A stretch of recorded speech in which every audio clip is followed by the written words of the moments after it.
and I want to welcome you all here tonight for our panel discussion on voter suppression, past and present. The only thing dampening my excitement about the event today and the speakers we have with us is the topic being one that is distressful, that here in 2020, we are worried about voter suppression as an issue that seems to have grown in salience in obstructing our democracy. But perhaps our speakers tonight can shed some historical light on the topic and put it in a broader context. This is part of a busy week at the Mitchell Center of events in anticipation of the election next week. Last night, we had a bipartisan discussion at our Penn Political Union about the election. And tomorrow night, Derek Black, a former white nationalist, will be speaking as part of our faculty workshop series on free speech. So we invite you to that event as well as we gear up for the election next week. I want to thank people who have really been instrumental in making tonight's event possible. I want to single out Gideon Cohn-Postar, who is a postdoc at the Mitchell Center this year, who really helped put this together. And I want to thank Sophie Rosenfeld, who is the moderator of our discussion tonight. Sophie's on the Mitchell Center Executive Committee, where she's participated in the Free Speech Battles program this year that I just mentioned, and participated in many other ways as well.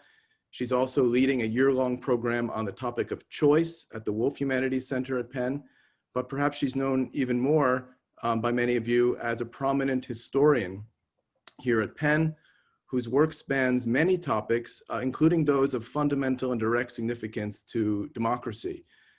She's written numerous works, but I would single out two of these: her 2014 book, Common Sense, A Political History, which looks closely at a notion very deeply connected to democratic values and democratic practices, and interrogates it and historicizes it with great nuance and detail, and I recommend it highly. And her 2018 book, Democracy and Truth, A Short History, is a wonderful, extremely readable, all too relevant diagnosis, not just of what is often described as the tension between experts' claims to truth and majorities' claims to popular power, but as she explains in the book, a deeper issue about what counts as truth, and how that boundary is policed and decided, has often been arbitrated in different ways, with both experts and majorities making claims to define what truth is.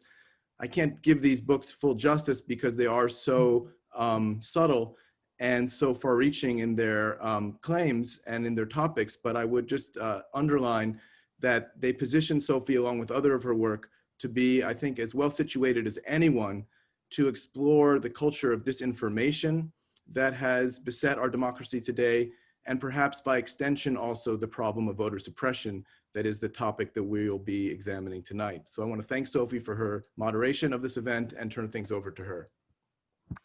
Well, thank you so much, Jeff, for that unusually nice introduction. And let me say welcome to everybody who's here tonight. As Jeff started to say, our topic this evening, voter suppression in the United States, could not be more timely or more vital.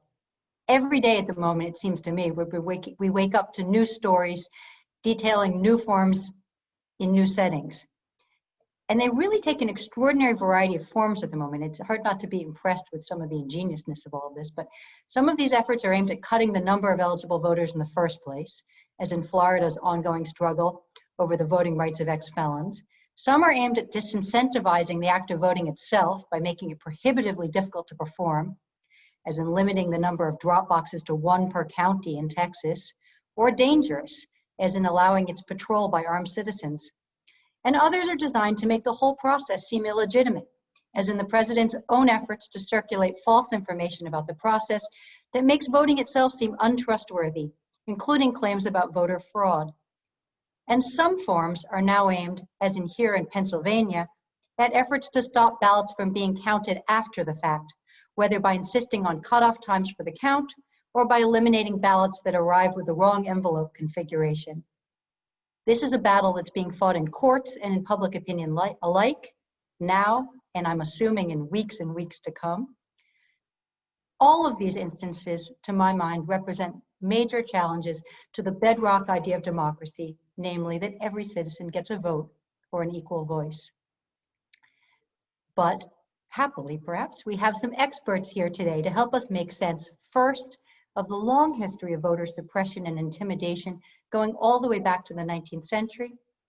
Second, the range of forms voter suppression takes today, and especially its impact on minority communities. And third, what is being done about the problem now and what might be done down the line to reinstill both trust in the process and something like fair voting. And so to address these three questions in order, let me now briefly introduce our three esteemed speakers, all of whom I'm delighted to have with us this evening. First up is Gideon Cohn-Postar, who's the Jack Miller Center Postdoctoral Fellow here at the Andrea Mitchell Center for the Study of Democracy at Penn. His work explores how economic forms of voter intimidation shaped the emergence of ballot secrecy in the late 19th century US. He's also written articles on political intimidation and the racist history of state election laws for the Washington Post and The Conversation. Then, after Gideon, we'll hear from Mara Sutman-Lee, who is an assistant professor in the Department of Government and International Relations at Connecticut College and also a fellow with the Social Science Research Council. She studies the relationship between election laws, political actors, and political participation, and her research focuses on concrete ways to improve the electoral process and to increase access to participation in politics. And I'm intrigued to discover she's also the host of a new podcast called What Voting Means to Me, centered on the lived experiences of individuals living in a democracy, which sounds like something we should all be checking out at the moment.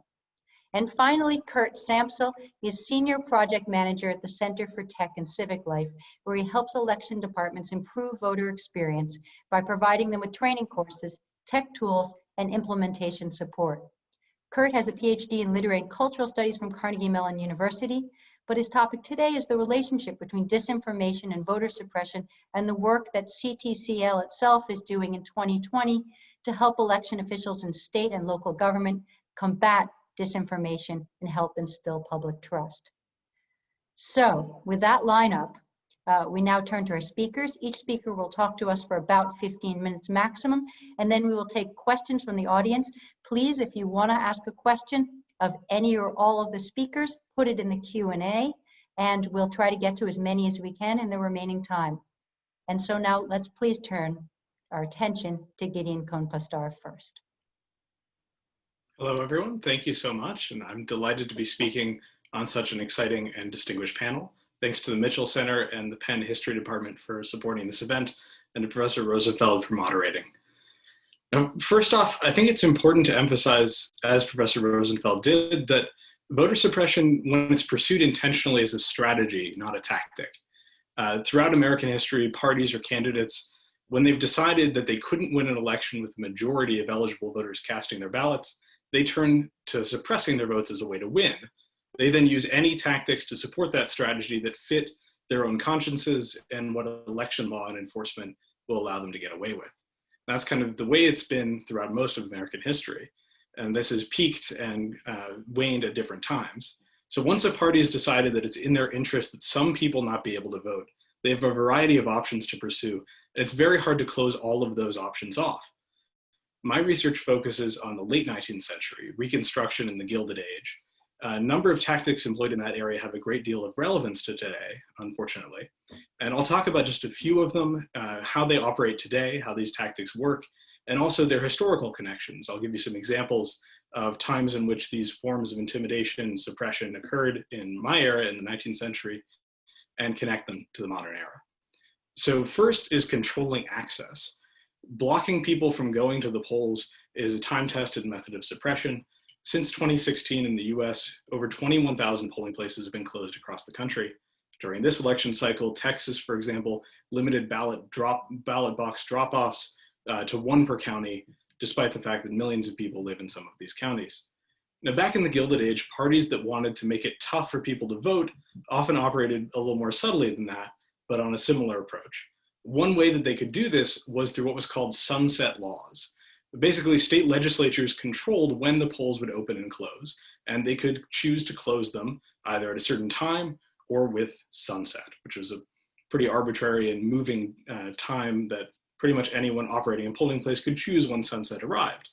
In New Jersey, for example, the Republican Party in the state in the 1880s decided that working men were likely to vote against them So they changed the time that the polls closed from 8 p.m. to sunset. And since the election was taking place in November, that was far earlier than 8 p.m. A lot of working men were unable to go to the polls. And even if they were able to leave work and make it to the polls, they were concerned that by leaving work early, that might put them in trouble with their bosses. So these kind of sunset laws show how economic, political, and environmental conditions could interlock to encourage voter suppression. They could make one change to a law be much more effective. If a worker is afraid of losing their job if they leave early to vote, then the fact that they have to leave their job in order to vote makes that element of suppression all the more powerful. Now, another method that has gained a lot of attention recently is poll watching.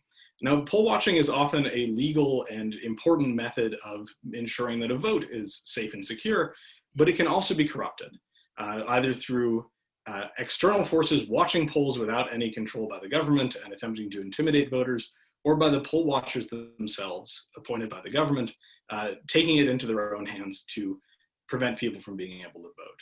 And one of the most interesting examples I found of this in the Gilded Age was in 1886 in a congressional election in Los Angeles, California, where in a mostly Democratic district, the Republican candidate hired people who weren't eligible to vote or had already voted to go stand in line and get into the voting line.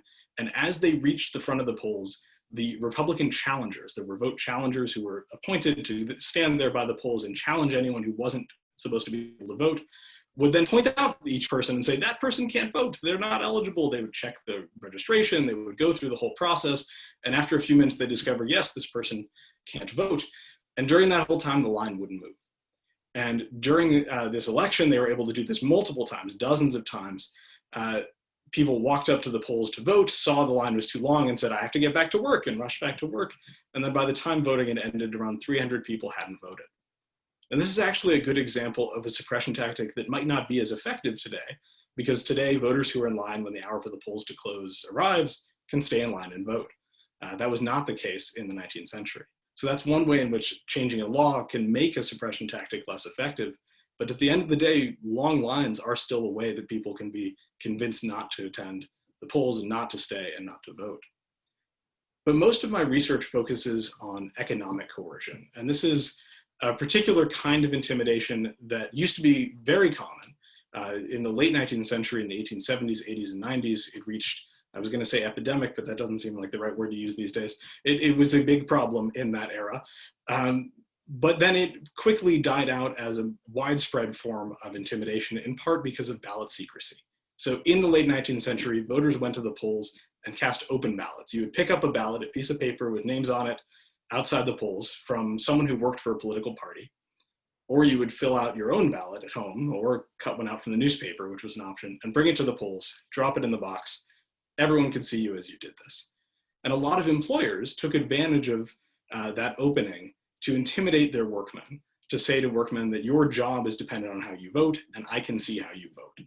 And this became such a widespread problem in the late 19th century in the US that a number of states began enacting ballot secrecy in order to try to stop it. And they also did that to stop fraud and other forms of intimidation, but economic coercion was a big factor in it as well. So this kind of coercion, economic coercion, operates most effectively, I've found, when voters are economically precarious, employers believe they won't suffer legal or economic consequences, and political conflict is close. So when those three factors are active, economic coercion happens. Those conditions were active during the Gilded Age. They're active again now. So troublingly, some of the same techniques I've seen of economic coercion in the late 19th century have popped up again just in the past few weeks. For example, 170 employees at the Orlando, Florida-based Daniels Manufacturing Company opened their pay stub envelopes just 2 weeks ago to find a letter from their boss saying that if President Trump does not win re-election, they could lose their jobs. George Daniels, the president of the company and a major Trump donor, explained in the letter that it was his professional and moral obligation to inform his employees that, as he put it, if Biden and the Democrats win, our company could be forced to begin permanent layoffs beginning in late 2020 or early 2021. The letter, of course, encouraged the employees to vote and reminded them that secret voting is one of our citizens' most precious rights.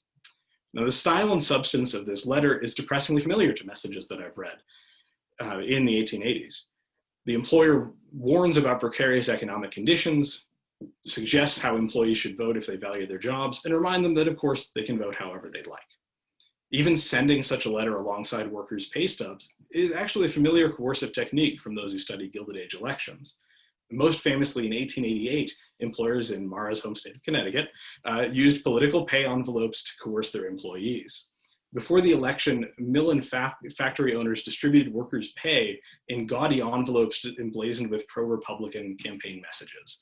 A number of these messages reminded working men that if the tariff, which was a Republican talking point at the time, was taken off, their precarity would plummet. Their wages would decline. Now, the virtues of the tariff were standard Republican talking points, saying that having a high tariff barrier will protect workers is a political message. But putting it in the envelope, actually making the envelope that someone receives their pay in out of that political message, takes it a step further.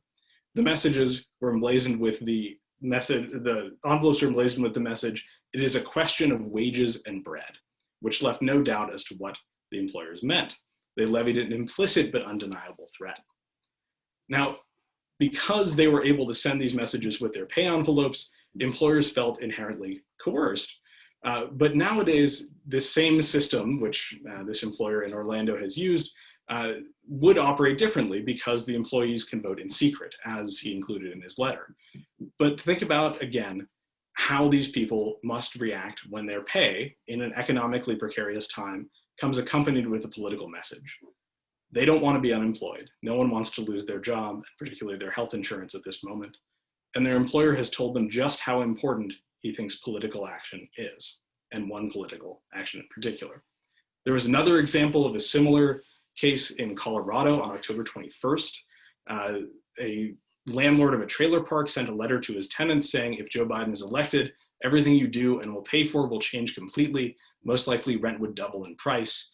He also said, we will not raise the rent for at least 2 years if Donald Trump wins. Now, these kind of incidents are depressingly similar to cases, especially from company towns in the late 19th century, places where your job and your employment, your job and your home are tied together.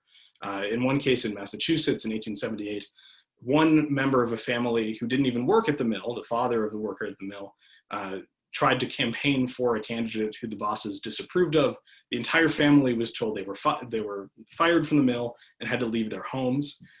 People snuck over late at night and said it was coming near winter and they did not wish to lose their jobs and their homes, or they would have supported them. So these kind of coercive messages are really an old method of intimidation that we haven't seen much of in the last 100 years. It does occur from time to time, but suddenly it seems to have recurred. And one of the key elements of this kind of coercion, this kind of suppression, is its deniability, that it's always possible to say, I was just sending a message to my employees. As Daniels, the employer in Florida, said, I have been doing this for years. I have an obligation to let workers know what could happen based on the outcome of an election. They should certainly vote for the candidate they want. Now, that logic was not particularly convincing in the late 19th century. It is not now. In 1896, a particularly coercive election, the Democratic governor of Missouri, William Stone, said that statements such as this, and he was referring to a different statement, but I really could have picked exactly this statement from 2020 and compared it to the 1896 one. They are that similar. He said, statements like this are very significant when made by an employer to men who live by their daily labor. People, working in a pandemic, trailer park residents in Chicago, in Colorado, they are all reliant on their home, their job. And so these kind of incidents which seem, perhaps harmless or perhaps just political information are inherently coercive. Just this afternoon, during a Senate hearing on online content moderation, Senator Marsha Blackburn of Tennessee engaged in a little bit of economic coercion herself. She asked the CEO of Google if Blake Lemoine, who is a senior engineer at the company, still worked there. Now, Blake Lemoine had criticized Senator Marsha Blackburn in an internal company email that was then leaked to the press. She asked, he has said very unkind things about me, and I was just wondering if you all had still kept him working there. And now the CEO of Google said he wasn't sure, that he would check. It doesn't seem that Blake Lemoine has been fired. He still works there as of this afternoon. But this is an example of the power of someone in a position of power using their power, their economic and also political power over a company to try to shape the political speech of people at that company by threatening their jobs. And of course, I'm sure the senator will claim that she was simply asking, but the context matters, and the context of someone in a position of power like that asking that particular question is particularly despicable. One last thing to mention about all these forms of suppression, and there are many others that we can discuss and that I'm sure my fellow panelists will talk about, is that a lot of these forms overlap each other. That one method of suppression is often made more effective by other methods of suppression acting in concert. And one example I have of that is from 1898, a congressional election in North Carolina, in the small town of Ivy, North Carolina, in western part of the state. The polling place was in the local county store, which was pretty common at the time. North Carolina still did not have ballot secrecy. They would not have the secret ballot until the 1920s. And two men stepped up to vote just as the polls were about to close with sunset. This was a sunset law state. One of them was a white farmer named George Whitmore Jr., who stepped up to the front, tried to vote. He wanted to vote for the Republican congressional candidate, but the owner of the store, a man named Manny, grabbed him by the arm and said, "No, no, no. You have to settle your accounts with the store before I'll let you go to the polling place," which was the same building. Whitmore, the farmer, confessed that he didn't have enough money. He owed the store $5 when he bought a small pig and a small heifer a few months earlier. Manny generally offered to, as he put it, be even with Whitmore. All he would have to do is go in and cast a Democratic ballot. As Whitmore put it, being poor and having orphan motherless children, I could not help myself. So Whitmore in this case was being bribed and coerced at the same time. A few minutes later, an African-American teamster named West Ray stepped up to the store. Manny again caught him by the arm and held out $3, offering him a bribe. But at the same time, he also said, according to witnesses, "You know who you are working for." So this was a bribe, but also a threat to Ray's livelihood. Ray was a teamster who delivered goods for the store. He told someone nearby, "If I vote Republican, he won't let me drive any longer." Despite the threat, Ray tried to return the bribe and carry on to the polls. But when bribery and coercion failed, a crowd of Democratic poll watchers bulldozed him, as in they pushed him physically away from the polls. They kept him there for half an hour until the sun had recognizably gone down, the polls had closed.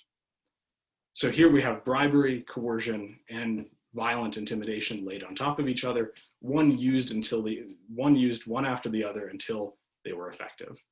Now, the saga of Whitmore, Ray, and Manny took place over 100 years ago. The tactics have changed, the party labels have changed. But what's remained the same is that parties and candidates that do not believe they can win a majority of votes can and sometimes do seek to prevent some of those voters from casting their ballots. Only through constant vigilance, care in writing, and enforcing new and old laws, stigmatizing as undemocratic those who engage in these tactics, and by training our poll workers to prevent these kind of incidents, as we'll hear about later as well, can we render the strategy of voter suppression not worth pursuing in full? Thank you.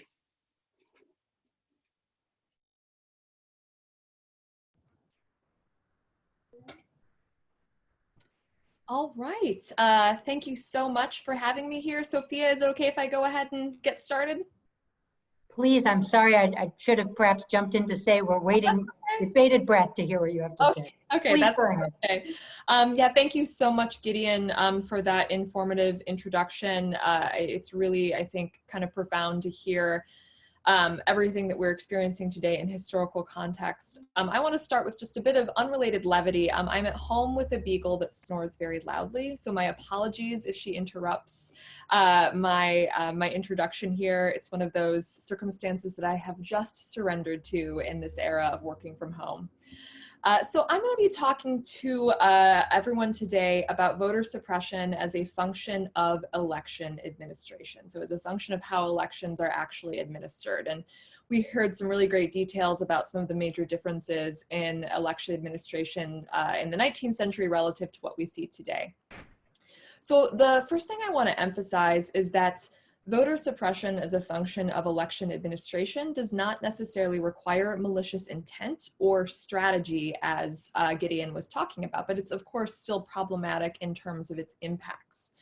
So you might often hear legal scholars and political actors talk about something called the margin of litigation. And these are election races where the outcome is so close that is contested, and you ultimately end up having ballots that become casualties of close elections. They're rejected on administrative technicalities in the case of mail ballots, which is really prominent this election cycle. But this is sort of often connected to this bigger question of do these litigation strategies and do the way in which election laws shape who gets to vote, does that actually change election outcomes? And while this is an important question, I want to step aside from that margin of litigation perspective and emphasize that we should care about voters' dignities and voter rights, regardless of whether or not something is going to actually change an election outcome. So we should care about these barriers and care about the ways in which voters are discouraged from voting, be they through strategic means or through poor election administration. That these are things that we should sort of care about regardless of whether or not they're going to affect an election outcome.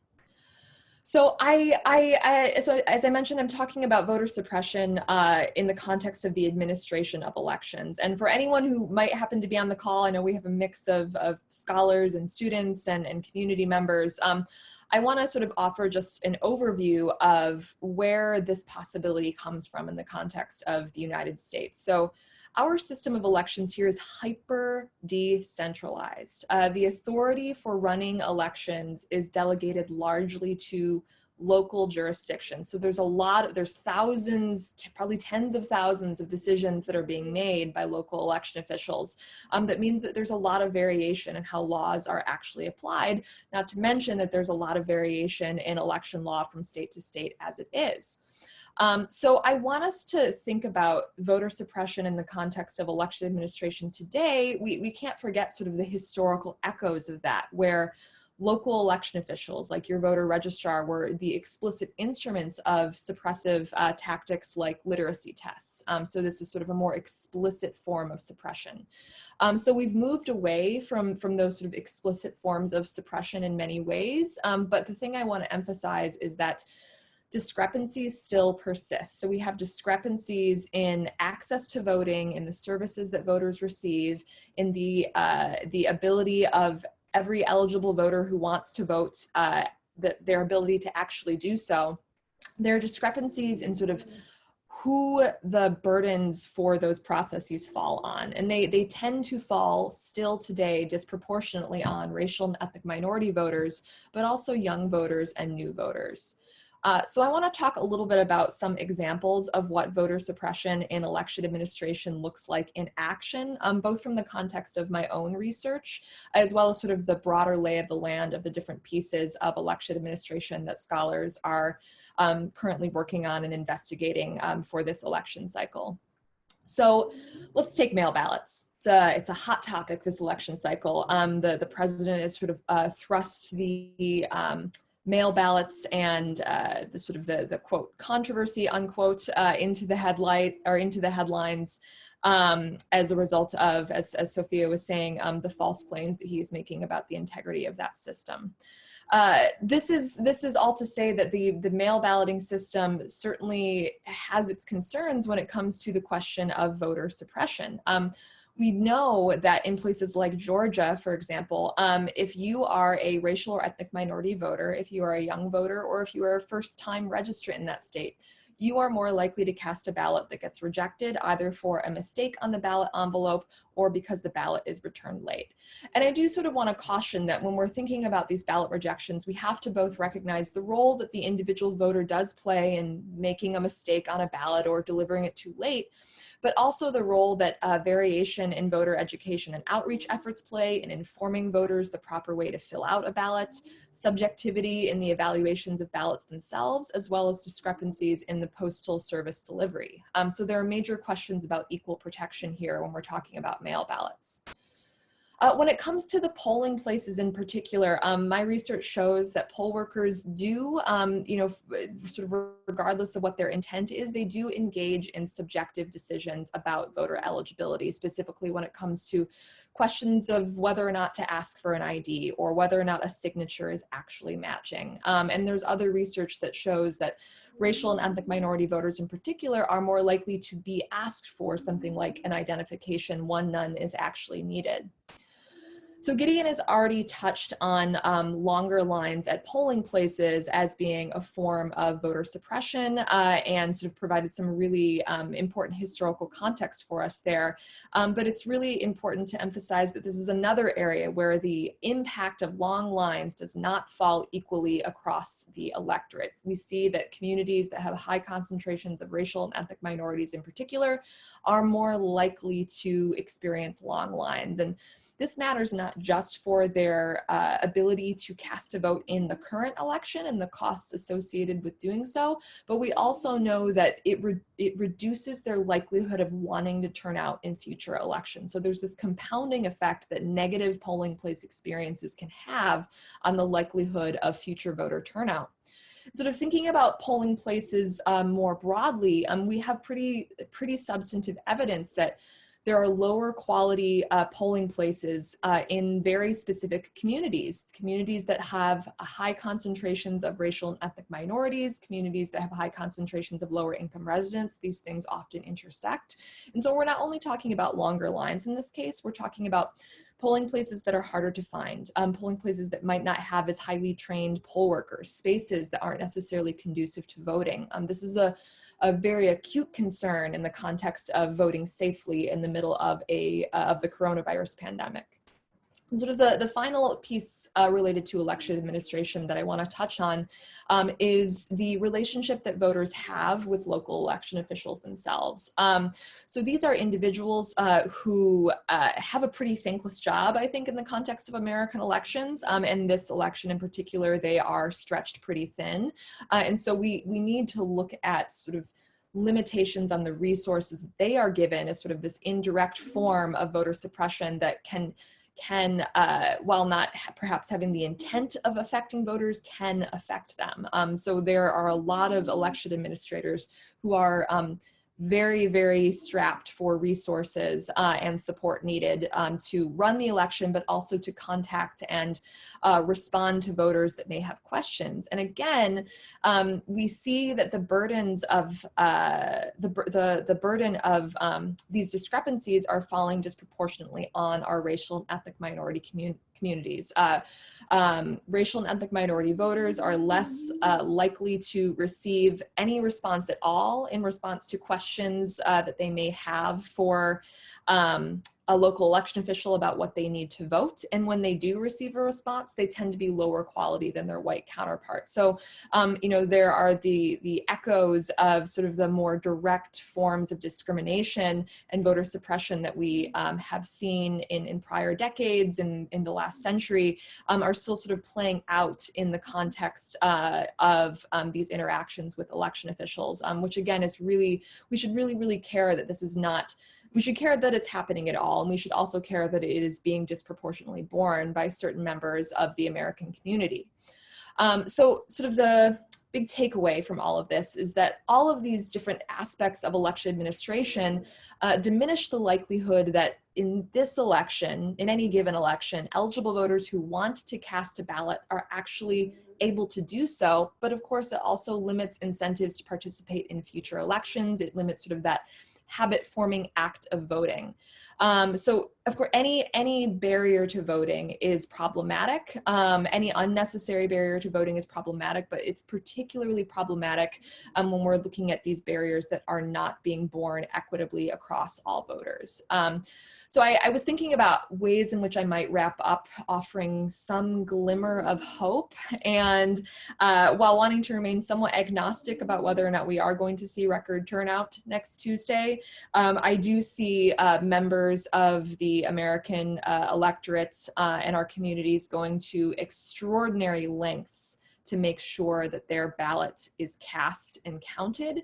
And I think that that is really reflective of the high stakes of this election and sort of the very clear-cut terms of the choices that have been laid before voters this election. So that is something that is giving me reason for optimism. While I wish that they did not have to wait in long lines and face the specter of intimidation, those things are absolutely not okay. That is sort of this glimmer of hope that I am seeing amidst a lot of uncertainty right now. So I'll wrap up there.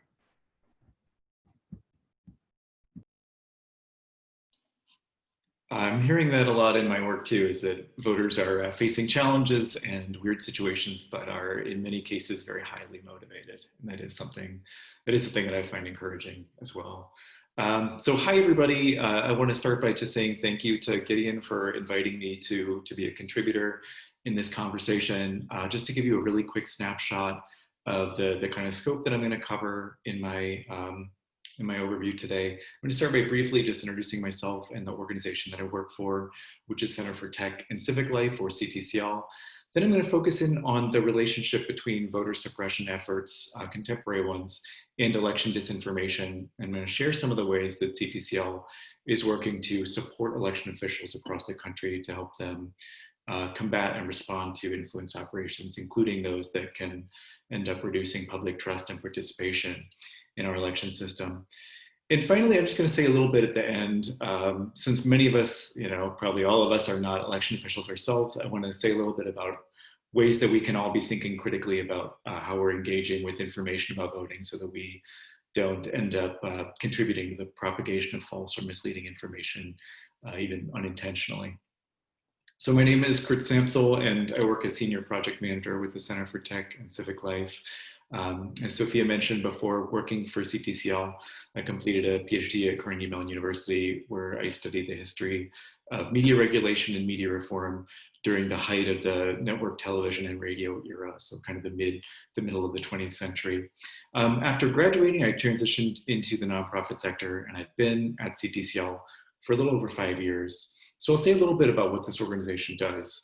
We're a nonprofit organization, we're a C3, and we work to connect Americans with the information that they need to become and remain civically engaged. And we work really hard to try to make sure that our elections are more secure and inclusive and meet the highest standards of professionalism in the field of election administration, which Mara, I think, gave a nice snapshot of, and some of the challenges that are facing it. The work that I do personally at the organization is based on the pretty simple premise that if you want to improve the experience of voters, it makes sense to support the public servants who administer elections to voters. So we connect election officials with training, tools, implementation support, and grants so that they can better serve their communities. Something Mara pointed out is how the experience of going to the polls and potentially facing a long wait can be an experience that demotivates people from participating in elections. And again, this is a great example of how administrators play a big role in helping to anticipate and avoid those lines. And that's another issue that we work on as well. CTCL partners with everyone from tiny rural election offices. I've been in lots of one traffic light towns over the years to support their county clerks in doing things like building new websites and so on. And we also work with really big entities, including some of the largest tech corporations in the world. So in fact, in the lead up to this current election, CTCL was awarded a grant of $350 million from Mark Zuckerberg and his wife, Priscilla Chan. And in turn, we awarded grants to election departments nationally to help them have the funds that they need to administer elections in this very unusual election year. And just as a side note, 2 of our election grantee jurisdictions are Philadelphia and Delaware County. So some of those of you who are part of the Penn community may ultimately experience some of that funding, hopefully put to good use in your communities. And then, another thing that we introduced this year was support to help election departments deal with influence operations, including cases of misinformation, disinformation, and malinformation. Incidentally, I use those terms somewhat interchangeably, although I certainly acknowledge that they are not identical and do have different implications. But I just want to make clear that when I'm talking about disinformation or influence operations, I'm referring generally to false or misleading information about election processes that is going to have a disruptive or misleading effect. So the chances are good, I think, that the problem of election misinformation is on your radar and has been for a while. In the lead up to the 2016 general election, we saw influence campaigns play a really significant role. And in particular, we saw this prevalent campaign of social media content that was launched by Russia's internet research agency, sometimes called the Troll Farm, that sought to divide Americans along political lines and that targeted in particular swing states like Pennsylvania and Wisconsin. And in case it's been a while since you've kind of steeped yourself in that history, it was only 4 years ago, but things move so quickly. I'll just share a quick piece of data to kind of drive home the influence of those efforts. So according to Facebook's own reporting, this is their own data, at least 126 million Americans saw Russian influence operations content on Facebook during the 2016 election. This is over a third of the American population. So this is one source of disinformation, one platform, and it successfully reached over a third of the counties or the country's population. And of course, similar efforts have continued since then. They've reshaped, they've changed appearance a little bit. And the COVID-19 pandemic and its attendant shifts in voting method, particularly the increase in voting by mail, have introduced all these new opportunities for exploiting people's fears, uncertainties, and just general changes that are surrounding the election. And that includes nation state actors like Russia and Iran, as well as ordinary confused voters who may be spreading misinformation unintentionally. And as was gestured toward earlier, it also includes the White House. President Trump's statements on voting by mail, voter fraud, and whether or not he'll accept the final outcomes of the election have had the effect of undermining confidence in our democratic processes, simply on a scale that I don't believe we've ever seen. So in short, this disinformation is significant in its reach and it's diverse in its sources. And I want to take a moment to just be really clear about the relationship between disinformation and voter suppression. To put it simply, discouraging participation is just one of the most common goals of influence campaigns, along with a handful of other really common ones we see, like damaging the appeal of democracy in general. This is something especially common for nation state actors, boosting turnout for a preferred candidate or a preferred party, and simply delegitimizing election results and the transfer of power. We've already seen just in the past few weeks some high-profile examples of disinformation used to suppress voter participation. These are things you may have heard about in the news. So there were these robocalls in Michigan that falsely claimed that voters' information would be provided to law enforcement agencies to help them serve warrants. It's pretty much a textbook case of voter suppression, and just as Mara emphasized, one that falls disproportionately on populations that have already faced historic barriers. And there were these threatening emails that were ostensibly from the Proud Boys that actually originated from an Iranian agency. And there are going to be more projects like this emerging just in the next few days. And by projects like this, I mean the spread of false information, as well as real world actions. And I'm thinking of things like in-person voter intimidation efforts that may come as a response to some of this false information circulating. So that's the climate that we're in, you and I as voters, but it's also the climate for the election administrators that are working across the country. Again, these are the folks who, as I said earlier, are our primary audience at Center for Tech and Civic Life. So let's spare a thought for them. The election officials that are administering our elections are charged with this responsibility of running an election in an environment in which disinformation is rocking people's faith in our processes and suppressing participation among the communities that they serve.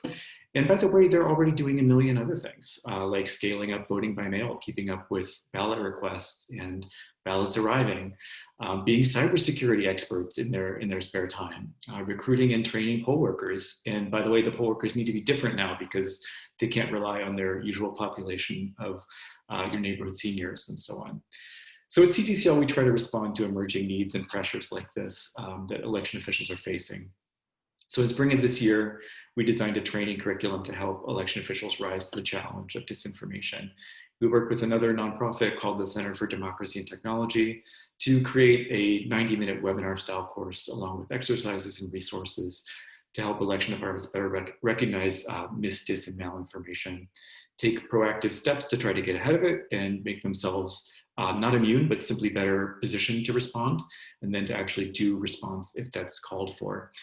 And there's actually a lot that government election departments can do in ahead to make it so that disinformation will have a relatively smaller impact. So some of the recommendations that we offer are kind of narrow things like moving from a .com or a .org to a .gov for their websites, getting blue check verified on Twitter and Facebook. Something very important that is very easy to not think about is to simply have a lot of robust information on the election department's website so that people can go to that site and there aren't these information gaps that are opportunities for false information to kind of flow into.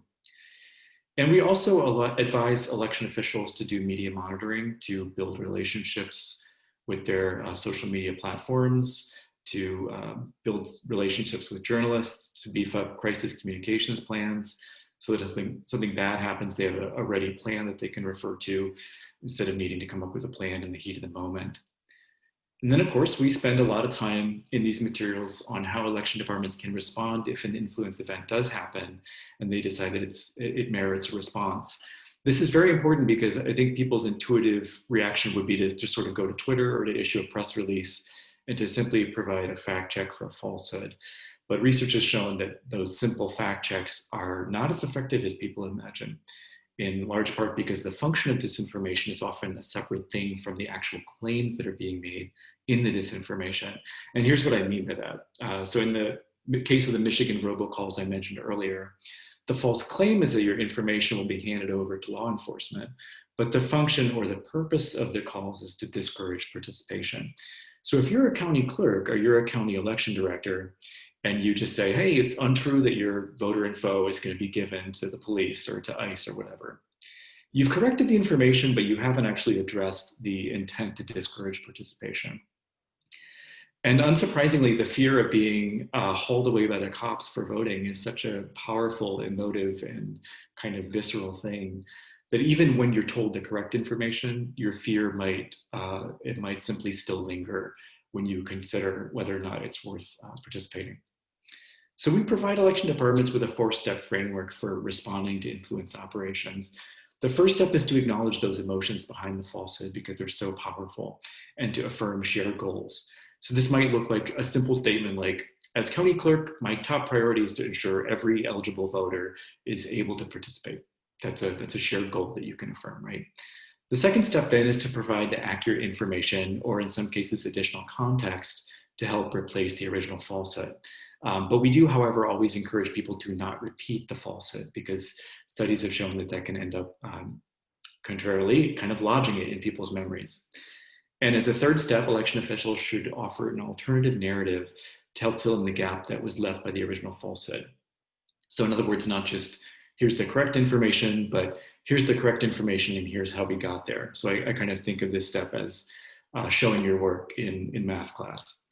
And fourth, we encourage officials to empower people in their community to find additional information or resolve any lingering concerns or questions that they might have.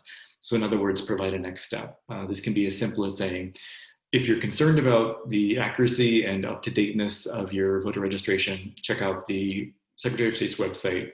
Here's the link, verify your registration.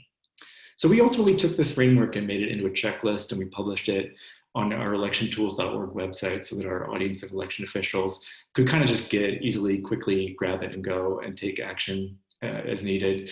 In our work in general, we really try to steer away from these big reports that are 50 pages or toolkits or guides, and instead just focus on simple checklists and templates so that election officials can fit our best practices into their busy schedules and just find them really actionable.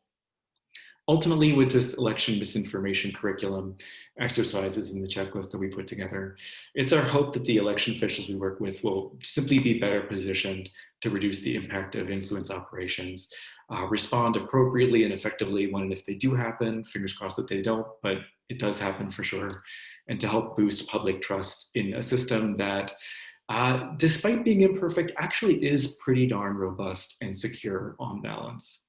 And in closing, I want to emphasize something that we can all do to address the problem of election misinformation and its frequent tendency to encourage people to not participate in elections. And that is to just be super, super scrupulous about the ways that we're engaging with content about voting that we run into, particularly over the next 2 weeks or so. You know, discouraging participation by spreading myths about voting is not just something that a Russian troll farm does, or that partisan operatives acting in bad faith does, or that your kind of kooky uncle does on Facebook. It's also something that ordinary people do, smart people can fall into across the political spectrum, and even unintentionally. So I would encourage people to just be really reflective of the information that you run into about voting. Take note of how it makes you feel, and take note of what response you think is the right one to take. So if you see someone posting a falsehood about voter fraud, you know, instead of just rolling your eyes and scrolling past, take that moment to report it. There's a reporting function in Facebook that you can take advantage of. If you see a friend complaining about long lines to vote at their polling place, instead of just kind of sharing the post and boosting the message and thereby sending the message that voting might be this unpleasant experience, maybe try tagging your local election administration office in the post so that they know about the lines and might be able to take an action to actually address them. So in other words, think critically about the information and what action you could take that would actually be helpful to your fellow voters and your local election authorities. I know it's super easy to not be reflective when you're in the midst of doom scrolling, as we all are so often these days, but it's important. It's really worth your time. And finally, I would just say, I would encourage you to take a moment to get a little bit more familiar with your local election department and the humans that make your elections run. Again, Mara gave a great look at the decentralized and sort of quirky nature of the environment and the climate they're operating in. So consider viewing them in the same way that you might view your local librarians or firefighters or mail carriers who are very sexy lately, or maybe even garbage collectors. They're not perfect. Again, areas where they fall short and disenfranchised are certainly fair game for criticism, but they are serving your community. So just take a moment to find out a little bit more about them.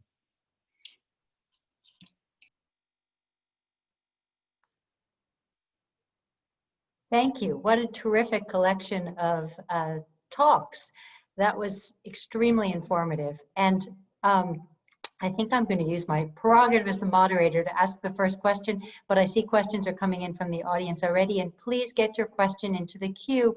We'd love to get to all of them if there's time. And so please don't hesitate to ask something theoretical, something specific, something practical. We have experts in all of those domains with us right now. I'm going to start out by asking something that Mara said really struck me at the end. And she said, but it seems to have a connection to all three talks, but she said, you know, we're living in this moment of incredible direct and indirect voter suppression efforts. And she said, and yet we also know that there seems to be enormous voter turnout happening at the moment. And that could be a kind of, despite the first thing, the other thing is still happening. But it occurred to me as you were speaking, I wonder if enormous voter turnout is sometimes an effect of knowledge that voter suppression is happening. I mean, I know that I rushed out to vote almost instantly as soon as I had a mail-in ballot, because I was so worried about it that I couldn't wait 5 minutes really to deliver my ballot to City Hall here in Philadelphia.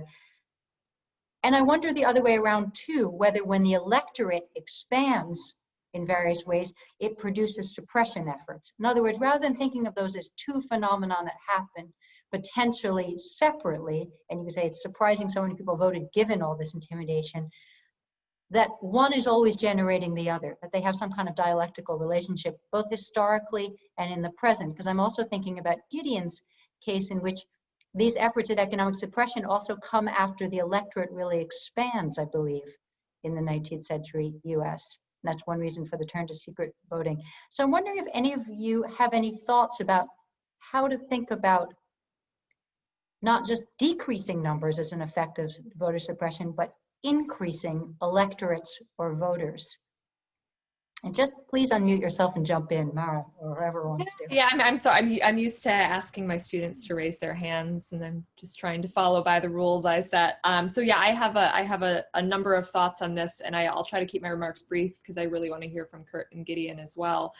So there is, you know, sort of in the political science literature, you know, there is some limited evidence that voter suppression efforts, particularly voter ID laws, there can be a backlash effect if there's sort of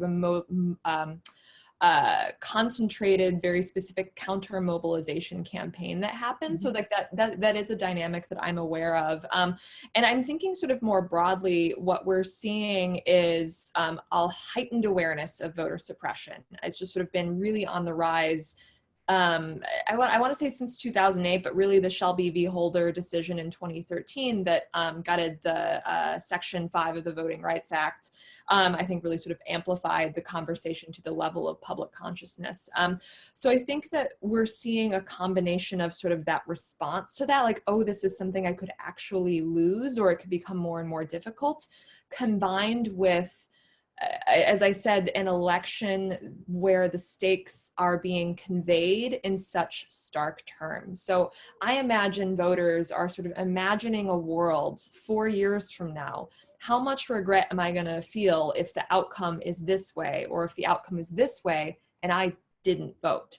And so I think the starkness of those terms are really sort of combining, and this is what's a working hypothesis, so are really sort of combining with the heightened media attention and awareness of suppression efforts. And sort of to your point about the relationship between the expansion of the electorate and the suppression of voters, this is something that is sort of the story, I think, of the fight for voting rights in the United States, and that the expansion of suffrage and access to voting has not been linear.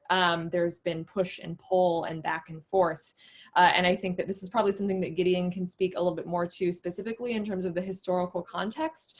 But, it was pretty clear after 2008, for example, that especially, states that saw, Republican state legislatures that saw significant increases in turnout amongst Black voters were pretty quick to try to move and respond to those turnout increases, especially in key competitive states in the presidential election. So it's sort of like, I don't know if I want to say it's the story of the fight for the right to vote in American politics, but it's certainly a really, really important part of it in terms of our understanding of that push and pull.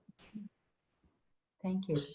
I'll raise my hand too, because that seemed like the thing to do too. I like it. So absolutely, I think looking at this historically, periods of expansion of the suffrage are accompanied by suppression.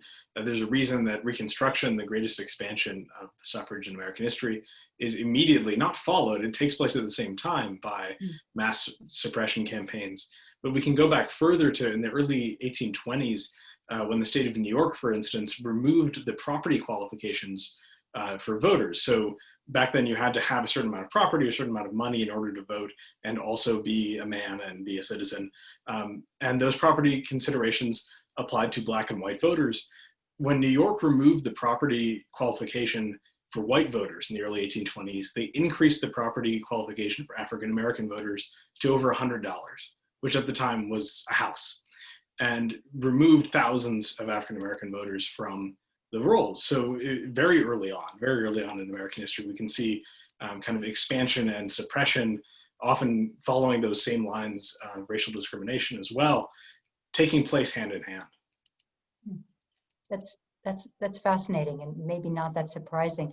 Let me ask a question next that comes from someone in the audience that is a more contemporary one, and a pressing one too. What can be done about armed militias showing up as poll watchers, if anything?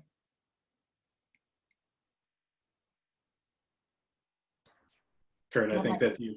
That might be for Kurt or That might be for Mar, Kurt. I'm not sure.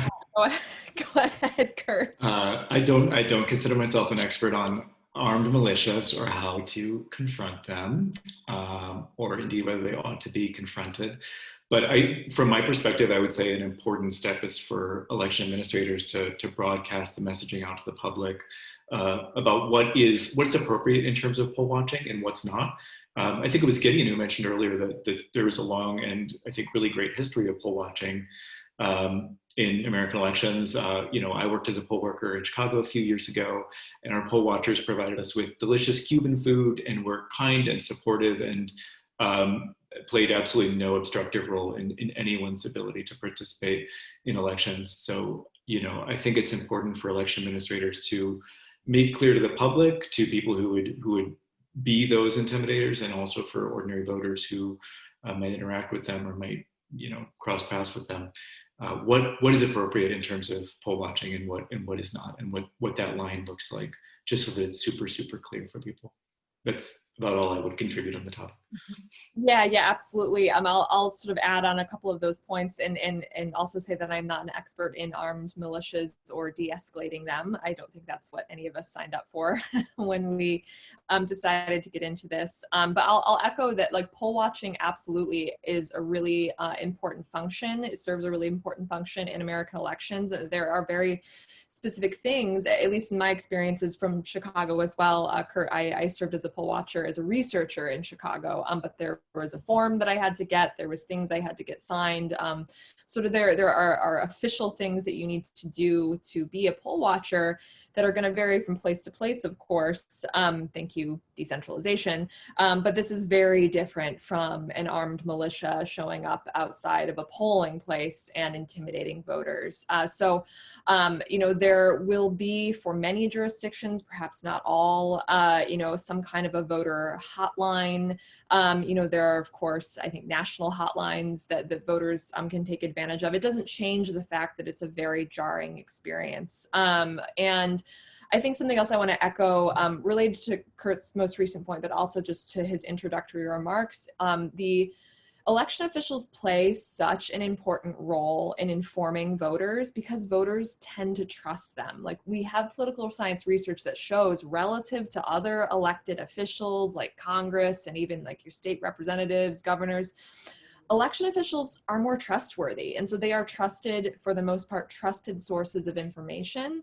And so I'm so grateful, Kurt, that, there are organizations like yours that are providing them with the tools to be able to convey that information, because, they are, more so than other elements of government, I think, valued and trusted a little bit more by your average citizen. Thank you. And that is a really interesting question about First Amendment rights of various kinds. How are they altered when somebody is armed? Right to protest, right to free speech. And that's a question that I think we'll increasingly encounter in American life. Here's another question, and this one comes from Jeff Green of the Andrea Mitchell Center. At some level of intensity, voter suppression must be anathema to any self-described Democrat. Yet we know that opposition to voter suppression does not happen in all instances of it. What might the historical record tell us, and I might add the contemporary events as well, about the conditions that make voter suppression intolerable to broad segments of the citizenry and something that is actively and productively opposed? Yes, what will make us all lose our minds over voter suppression, in shorthand? Well, so I can answer this most specifically about my research in economic intimidation, is that what really made people come around to the idea that this needed to be stopped was the fact that it was suddenly threatening working class white men. And these were men who were presumed to be the first citizens of the nation. They have all the privileges and rights that they should have. Their only deficit is that they worked for wages. But especially in a growing industrial economy, that shouldn't be a problem anymore. Everyone was thinking that it was okay that people are working for wages.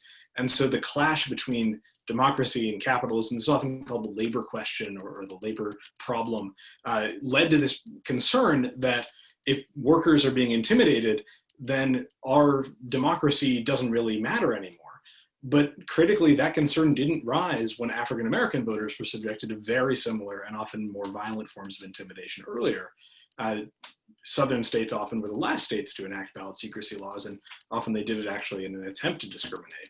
And so what we've seen is that it matters in history in terms of who is perceived as the people who are being suppressed, and whether or not their suppression is a threat to broader American society.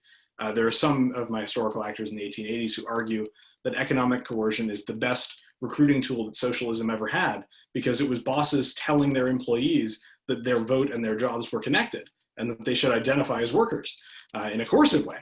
But in the end, kind of in an attempt to stop socialism from expanding, because a lot of politicians were worried that would happen, and to stop white voters from being angry at democracy and abandoning democracy for socialism, they changed the law. So it's kind of a depressing, perhaps, approach to it, but I think it's a true one historically. Yeah, I can add just a couple of quick contemporary observations. I think that Gideon is absolutely right when We see the injustices of something like voter suppression falling disproportionately on the majority group, the patriarchy, the sort of white majority. Stakeholders in American democracy is when there is a sort of response and a pushback against that. And I will be very curious to see sort of whether or not some of the voter suppression efforts that have been happening this election cycle end up hurting the folks, the sort of the strategic party interests who are advocating for them, specifically the Republican Party. So, you know, thinking about mail ballots that are rejected for being late. You know, Republicans have way less incentive this year to actually inform their likely voters about how to properly cast a mail ballot, and Democrats have really been on top of that. And so I think it'll be, you know, we can sort of take that framework that Gideon just laid out for us and think about sort of, you know, once all the dust has settled and we actually have a chance to understand the impact of some of these processes this election cycle, it will be, you know, interesting to see what comes up. I mean, sort of my really cynical answer is that voter suppression is going to stop when we make it strategically unsavvy to engage in voter suppression, which is almost a catch-22. But that's sort of the very cynical sort of gut response I had to that question. Can state laws help? One interesting question that's just come in is asked, are there states that have done a good job in coming up with laws that help get rid of voter suppression? Conversely, are there states that have aided and abetted voter suppression? Which is an interesting question since so much election law is determined at the state level.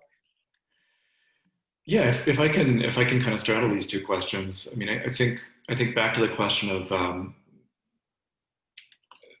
you know, this idea of when will voter suppression become popularly untenable.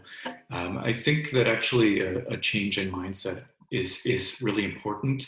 I think that people in the United States, in a sort of paradoxical way, feel so positive, and they feel that voting is so important that it's easy. I find that people sometimes make a fetish out of the franchise and make almost a fetish out of election integrity.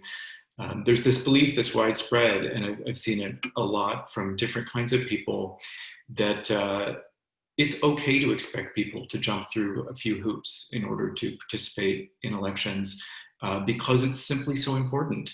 And I personally think that that's absurd, but I think that it's an idea that has died hard and that is really endured in people's minds. I think simply because they know that the franchise was so hard fought for over the years. And so I think people, again, kind of contradictorily emphasize it so much that they feel that it's appropriate to have this kind of limiting attitude toward it. In terms of states that are doing it well, if you want to put it that way, you know, I always think to the states that have all mail elections. So these are, you know, Washington, Oregon, and to some extent Colorado, Utah, and California. I think that they have just found good systems to offer people more opportunities to participate. And they've had these systems in place for a long time. They've ironed out some of their issues, and they, I think, maybe have. I don't want to speak in overly broad generalities, but I think maybe that they have been able to dislodge that mindset that everyone needs to sort of trudge through the snow and stand in line and make sure that you have all your documents with you, and again jump through all these hoops to participate. I think that perspective is simply less common there. That's really interesting because, of course, it does reminds us at some level that the U.S. is so unusual in the fact that we've traditionally voted on a Tuesday. It's not a federal holiday. School's in session. It doesn't. No employer has to provide sort of time off for you to vote. In some sense, it's already established to make it a difficult exercise. So the idea of ways to de-escalate the difficulty level is a very interesting one. Making it a federal holiday might help in some ways too, or voting over a longer period of time. I'm not sure. Does anybody have any other thoughts about particular examples from states that have coped well or not with the problem of voter suppression? Yeah, I can offer just a sort of it's a bit of a standard response, but we do sort of know that southern states historically obviously have the historical experience with direct voter suppression, and there's some pretty clear evidence that that has sort of persisted in how they approach and their sort of political culture surrounding voting, for lack of a better way of putting it. And so those are places where you're just not seeing sort of the level of convenience voting and convenience registration reforms that places like Washington, Oregon, Colorado, I would even up until like the mid 2000s, I would have even put like Wisconsin up there as having a really incredible system that was really encouraging of political participation. So a lot of it has to do with state's political culture. There also, though, is compelling empirical evidence that when a state has a Republican-controlled legislature, when it's a competitive, regularly competitive state in a presidential election, they are more likely to sort of roll back expansive laws and enact things like voter ID laws. So sort of it's like you can't obviously get at the specific strategy in terms of what's going on there, but sort of it's the evidence that we would expect if there's some sort of strategic consideration that's happening. It's fascinating with these differences. Gideon, did you want to weigh in here? Yeah, I would just add one state that has actually attracted a lot of attention recently is New York State, as one that has a particularly bad electoral administration system that will require a constitutional amendment to change in its state constitution. The particular way that the system is set, it's not worth getting into, but that it will require a lot more. It was only in the last year that the state has begun to start to reform its systems, but in part because New York is not a particularly contested state at the national level, it's kind of flown under the radar. And so I think that's going to be one of the areas that is going to be worked on over the next few years, is reforming New York's system of voting. That's interesting that it might float under the radar because we don't think of it as a space that's ever going to be heavily contested. I mean, the recent sending of the wrong ballots to about 100,000 people in Brooklyn and Queens was incredible, but didn't really make national news that much. It was more a local story, and that might well be why. I'm going to turn now to, sorry, Mara. If I just may jump in, and that's what I'm talking about, like we should care beyond the margin of states that are within that margin of litigation, like barriers to voting and voter suppression and poorly resourced election administration. Like, it's a problem no matter where it occurs. So sorry, I couldn't resist the chance to jump in with that point. Right, so not always to focus on the most explicit and egregious cases, say Harris County in Texas and 4.7 million voters with one drop spot, right, which is more obvious. Yeah. Well, the next question is not surprisingly about Facebook, because we couldn't really talk about voting without talking about Facebook these days. And I'll read you the question. Facebook as a corporate entity and as a pseudo-public platform is in an odd position right now. They're dedicating funding and PR resources to combating voter suppression, but they're also hosting a huge amount of misinformation. We've seen a lot of conversation about social media as a threat to democracy, but it also makes possible new kinds of participation. In view of Facebook's ambivalent positioning at the moment, how should we think about the ways in which new digital technologies can be assets, not just obstacles, to increasing voter participation?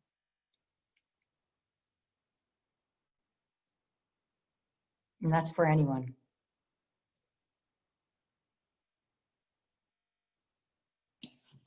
I can kick us off. There are certainly excellent organizing tools for people, and they're excellent channels for election departments who you might not normally interact with on a daily basis. They're great channels for those election departments to provide information in the places that people already are.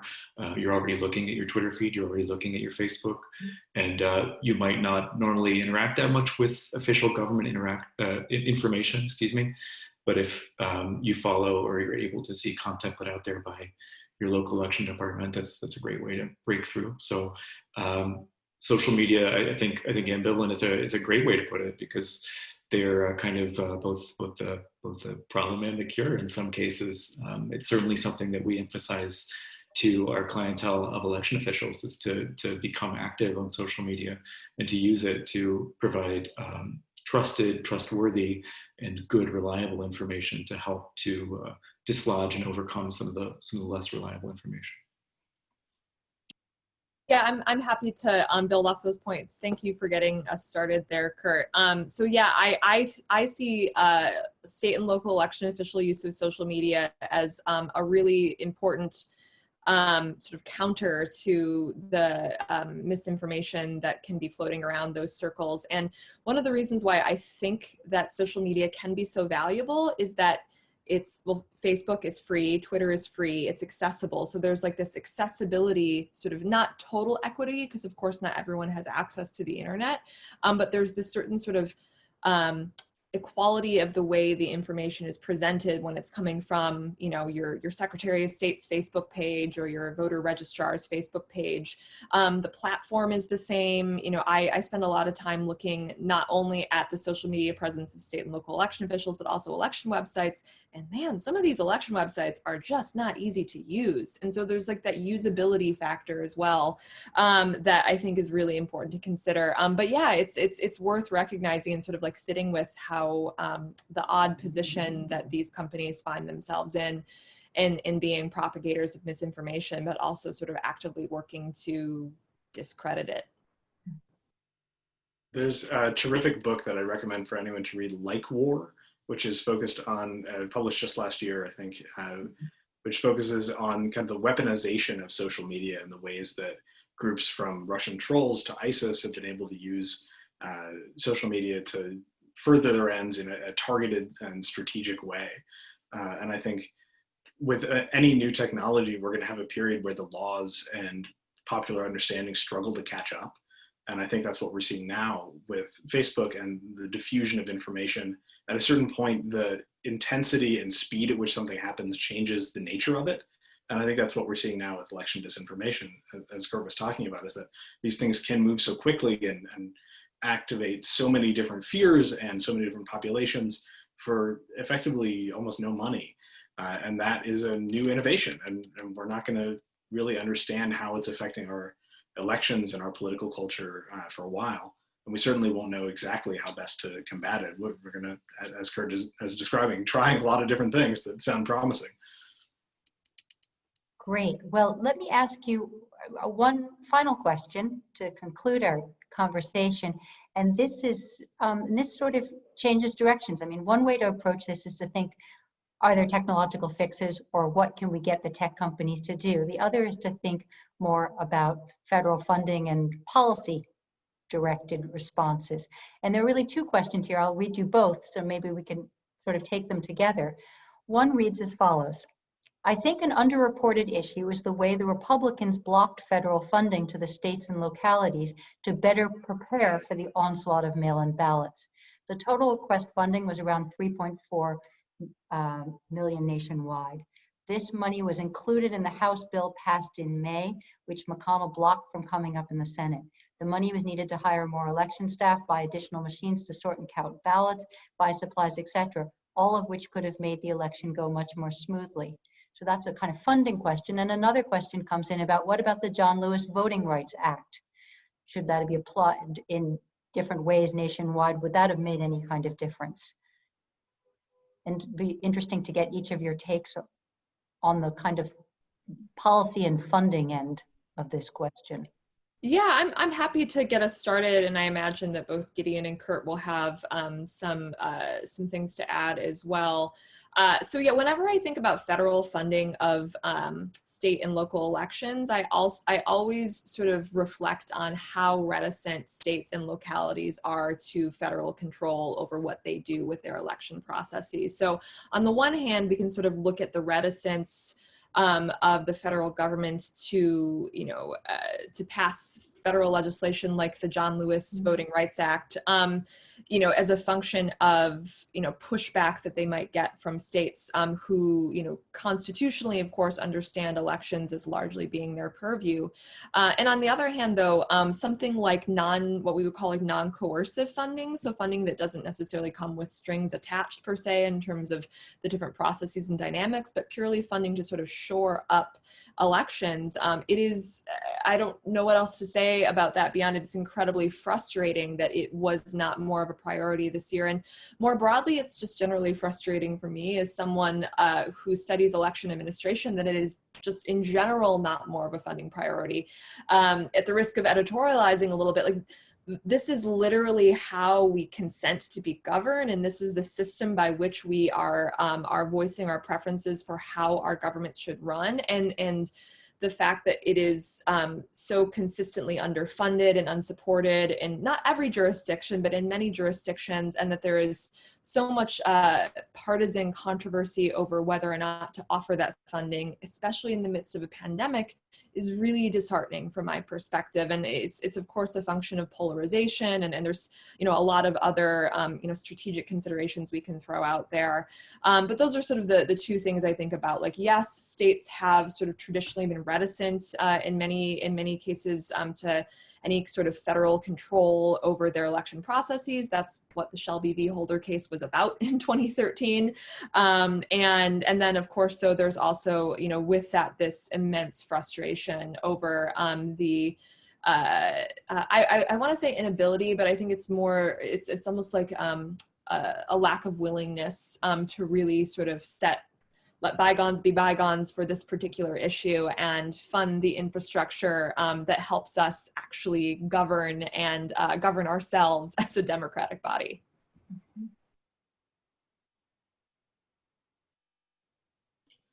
Absolutely. I think it's good you're editorializing on that topic, because I think it's an important one too. And I think the kind of the pairing of federal funding and the Voting Rights Act is the right way to think about it, because without the passage of laws to enforce these issues and to bring voting more to the masses, to make it easier for people to vote, to make people feel more protected as they vote, it matters immensely. But unless it's funded extensively, it will never be actualized. We can pass all the laws we want, but if we don't fund them, it won't have much of an effect.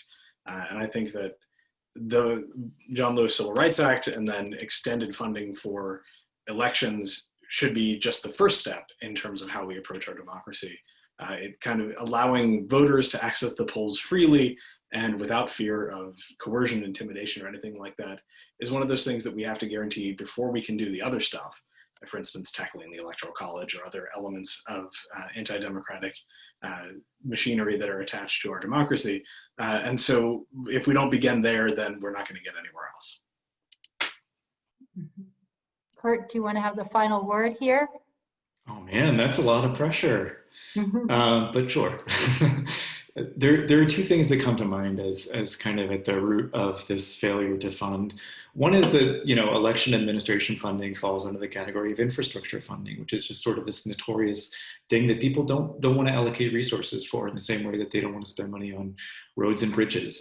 It's not perceived as a win for a legislator to do that kind of funding.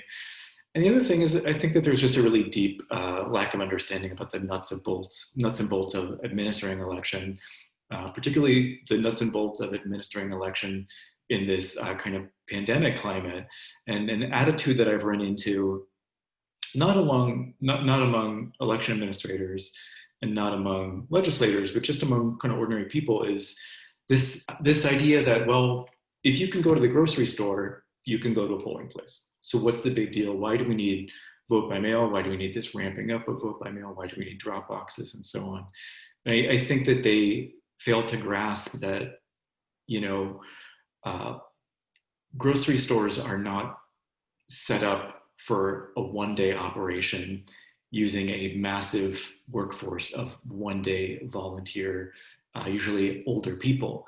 And, you know, there are all these other aspects in which running elections is just so different from the experience of running a grocery store. And I think that people just don't quite have a strong sense of all that goes into election administration and a clearer understanding of where that money would be spent. This is in a way disheartening, but in a way a heartening conversation, insofar as I think all three of you have really helped us see the exceptionalness of our current moment, but also the way this moment fits into a lot of larger patterns, even with COVID and all the particular circumstances that we're dealing with in this very particular election. I do think it's very helpful to hear your sort of wider perspectives on this. And so let me thank all three of you for a very stimulating conversation that really was much more pleasurable than reading the New York Times today, I have to say, which is my normal source on voting issues. And I think I will simply conclude with a thank you to the audience for good questions. Thank you to the participants and the organizers for a wonderful panel. And vote. If you by any chance haven't yet done so, go do it. Okay, and best all.